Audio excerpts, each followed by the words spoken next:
Hey everyone, welcome back to another Fred tutorial. My name is Josh and today I'm going to show you how to use Fred's stray light tool.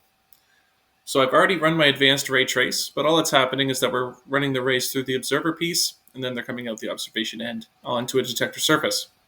So to access the stray light report, all I'm going to do is click on the Tools tab, mouse over Reports, and select Stray Light Report. And here this is showing the scatter paths of all the stray light that is hitting our detector surface. And as well as that, we are able to see the first surface that it is scattering off of. We can do the same thing by clicking up here for specular paths. And here we can see the specular path rays as well as the surface that they are being reflected off of. And there you go. As always, CBS is here to help support all Fred users and keep an eye out for more helpful content just like this.